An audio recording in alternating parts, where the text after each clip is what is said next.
activity you're embarking upon, the position you're considering, the contract you're signing, the field that you're heading to, the place that you're looking to occupy, is it legal for you? Don't live your life like a criminal.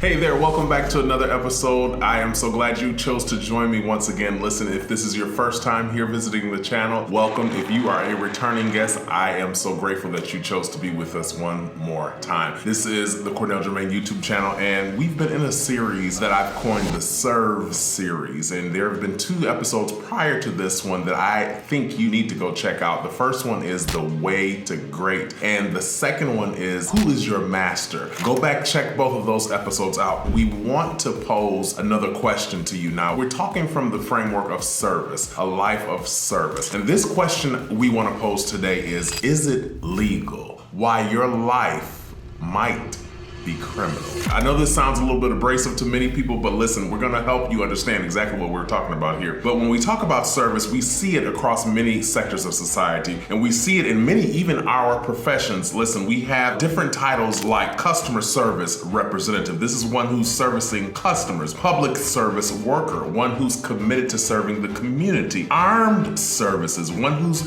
serving and protecting the nation. Healthcare service providers. These are individuals who dedicated themselves to serving patients in medicine. Then we have social service workers, those who serve those in need within the community, right? Civil service employees, those who serve according to the public interest of a said county, community, etc. And we have emergency services. These are firefighters, EMTs, police officers. These are people who are ready to protect and serve at any given notice, right? Then we have food service workers. These are people who serve delicious meals and foods within either a community, a business, etc. Then we have community service volunteers. These are people who are serving to make a difference. These are all services, library services. We even have secret service. We even have acts of service. We have all of these terms that are connected to this one word called service. What picture does this paint in your mind? Well, for me, it paints the picture that this thing called service is always connected to something. First of all, as an individual, our lives are connected and given meaning through mission. No matter where you are in life, no matter what sector of society you are associated with, service is the thing that gives us meaning. It is the mission of each and every one of us in some facet, right? I love to pull out historical accounts that ultimately support a point that is being made. And when we talk about a historical account, we can't not talk about the life and service of the Lord and Savior Jesus Christ. So when we look at Jesus Christ, we look at this thing called service, and he said it out of his own mouth. And this was his mission in life. And it comes from Matthew, the 20th chapter and the 28th verse. And it says, even as the Son of Man came not to be served, but to serve. That in and of itself tells you that he, Jesus Christ, came to the earth not to be served, but to serve. That was the mission of his life, to serve. But that service is always attached to something. As we looked at all of the different titles that we see in various professions, all of these specific titles has an assignment attached to it. This was the assignment of Jesus, and it comes back to Luke, the 4th chapter and the 18th through the 19th verse. And it says, the Spirit of the Lord is upon me, because he hath anointed me to preach the gospel to the poor. He hath sent me to heal the brokenhearted, to preach deliverance to the captives and recovery of the sight to blind eyes, to set at liberty them that are bruised, to preach the acceptable year of the Lord. This is assignment. So he already said his mission is to serve. Just like in those various professions that we talked about, they have a mission to serve. That's why the word service is attached to the title. But their assignments differ. This was Jesus's assignment. And there's why you have to understand that even in this life of service, that assignments differ, because sometimes we will find ourselves confused and sometimes even perpetrating, if you will. What do I mean by that? I think in understanding this thing called assignment, it helps us first to understand our place and our position, but it also helps us from being delusional or being deceived to think that we are supposed to be in a place where we're not. Because if we look at media and we consider all the things that we we see, we'll think that we are supposed to be somewhere. Why? Because we have an aspiration to not only serve, but to serve to a place of greatness. Because if you look at our initial episode of this series, we talked about the way to great, and we understand that the way to great is through service. And many people have aspirations, this desire to be great in life, right? And we understand that it's not necessarily associated with money or celebrity, but it's really associated with a level of service. But sometimes we can get confused or delusional about what our space or place is within that service. And sometimes media speaks to that. Society speaks to that and makes you think you're supposed to be somewhere. Because many times we associate greatness with this grandiose position, right? Surely, Beyonce is great, right? Because she's the one on the stage. She's the talent. She's the one that's serving millions and billions of people across the world, right? Surely she's great. Surely Eddie Murphy is great, right? He's a legend. He's a living legend, right? But he's no greater than the people that are called to serve him. Beyonce is no greater than the people that are called to serve her, right? Why? Because each and every one of them operate within what? Their assignment.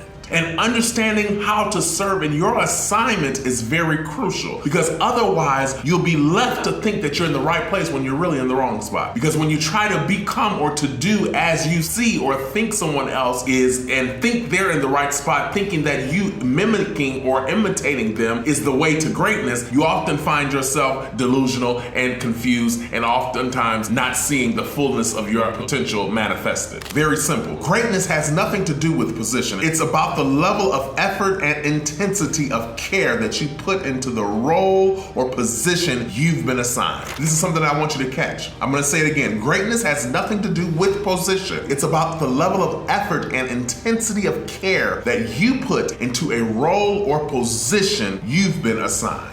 But media will believe us to think otherwise. But let's debunk, let's demystify, let's get rid of that belief system right now. Because when you do that, you become a perpetrator. And I know that's hard language to some, because you say, oh, I'm perpetrating, Well, what is a perpetrator? A perpetrator is one who commits illegal acts. So now you're saying I'm illegal? Absolutely. When you try to occupy a space that has not been assigned to you, you are operating as a criminal. It's illegal for you to stand in the place of someone else or try to become someone else and serve in their assignment. But some of that comes from wanting the acclaim or the fame or the applause of another. I get that, which ultimately is rooted in a place of insecurity, because you're not really occupying that assignment or that position to serve. You're occupying that assignment or position to get the applause or to get what you feel is you're worthy of, the applause, the money, the celebrity, etc. You're operating in that place, which ultimately not only makes you illegal, but it also makes you disturbed. Because now you think, because you are standing in the position, that you now can see fulfillment in your life, realize your potential, all because you're getting applause, celebrity, etc., etc. So then now your life is not about service to others, but service to yourself. All of those services of professions that you and some others go get paid well to do sometimes, all of them have a service that is rendered in the effort of serving others, not self. The check you get is a byproduct. The promotion you get is a byproduct. But the mission and the assignment is to serve others. And it is illegal, and scripturally I can prove this, and I will shortly, when you stand in the place of someone else in an effort to fulfill the assignment that's really ordained for their life. First of all, let's define what is illegal. Any action that goes against or is not authorized. So somebody goes and takes your car, that's an illegal act. We get that, right? We call in the police, we're filing police reports. You can see the illegal activity within that framework. But many times when it comes to a life of purpose, nobody wants to discover where their place is or where their jewel of contribution to the society or community is, right? You just want to imitate and ultimately perpetrate and ultimately walk in an illegal act. right, but that's not your position. And I get it. There's some level of discovery that we take, right? Because sometimes we imitate. That's what babies do, you know? They hear, they see, and they imitate. So sometimes there's a level of discovery that's taking place when we imitate or try to do like we've seen done, right? But there needs to come a level of maturity in everyone's life where we understand, okay, I've seen, done this, tried this. I now realize that's not for me.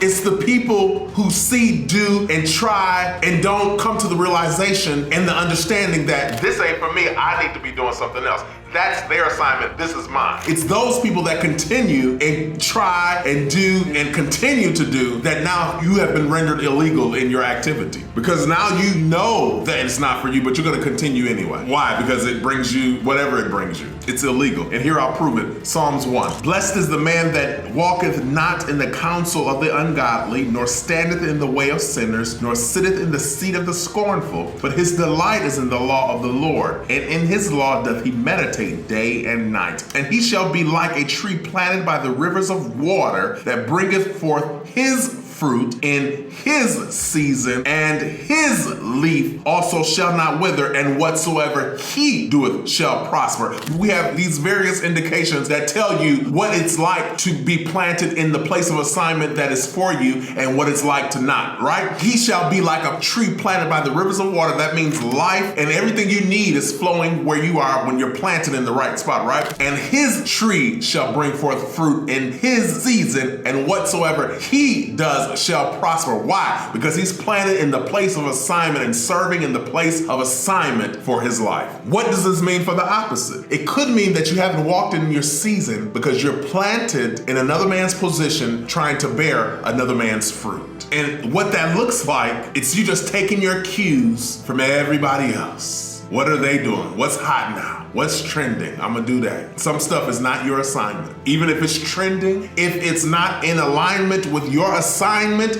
I suggest you leave it alone. Nowhere in the scriptures that I read to you, as it pertains to Jesus, did he talk about trending. He said, even as the Son of Man came not to be served, but to serve. Not to trend. He didn't come to be trendy, but so many are so insecure in their position, they need so much attention in life that all you wanna do is be whatever people are talking about. What assignment, what field are you called to till? What position are you called to play? You wanna be Beyonce on the stage when you're really supposed to be on the production, making sure the lights and the camera and everything is flowing properly, but you want to be center stage, all because you're trying to feed that fleshly desire of fame and notoriety. And we all have it to some degree. Everybody wants a level of importance, a level of dignity attached to their life, a level of significance, purpose attached to their life. Everybody wants it.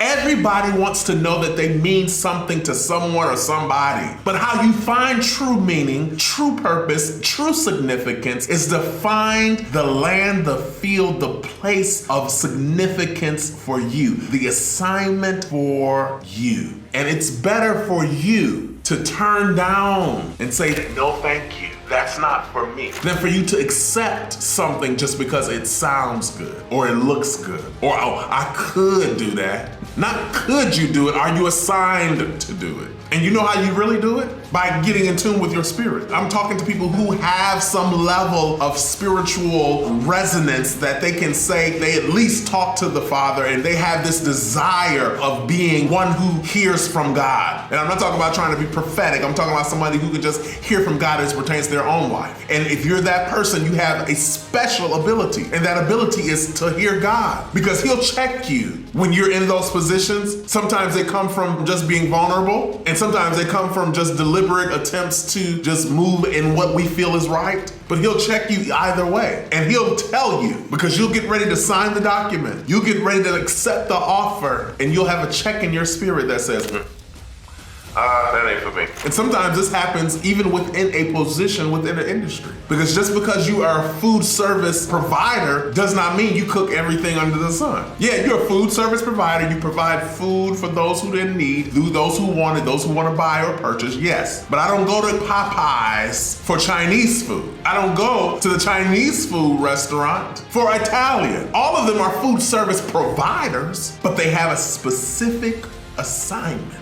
Some of us are in industry, which means we've identified our area of assignment, but now we have to pull that down even further to say this is specifically where I'm called to. So there's some things that fall under my jurisdiction when it comes to just my field that I'm really not authorized to do, either because I don't have the experience, the temperament, or the professional background to do it. And guess what? When those moments come, I turn them down, or I refer them to someone who is better suited. This is where we have to come to as mature people in Christ. Because if we keep accepting stuff just because there's a check attached, we will then become servants to the money, which might keep you paid at least, but it won't keep you fulfilled. And it's only a matter of time before your lack of assignment in that area, you've been assigned to do this and you go do that, perpetrating as if you're in the right place at the right time doing your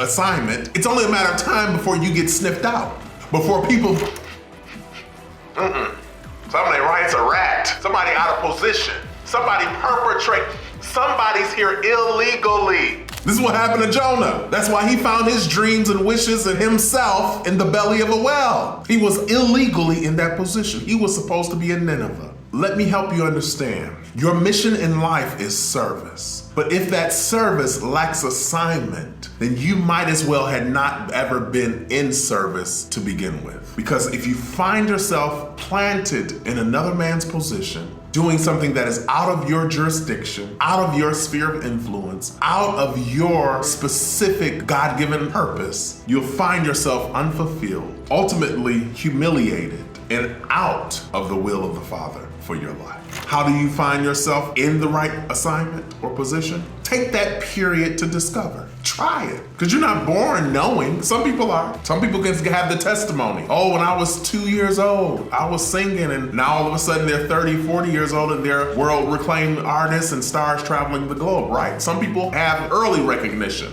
when it comes to their assignment in life. Others not. And it's okay. Don't feel judged. Don't feel less than. It's fine. You just take the time to discover, try, test, and be open to the feedback. Because life, not only will your spirit tell you, life will tell you whether or not it's for you. And as soon as it does, recognize it and keep it moving. But when you identify that level of assignment, and that position that you've been called to occupy, and don't let it go until the next assignment comes. This is your position, and this will keep you from living a life of criminality. I pose the question just as I did in the beginning of this video. Is it legal? The activity you're embarking upon, the position you're considering, the contract you're signing, the field that you're heading to, the place that you're looking to occupy, is it legal for you? Don't live your life like a criminal. Ask God to show you, and as you take those pathways of discovery, He'll unfold to you right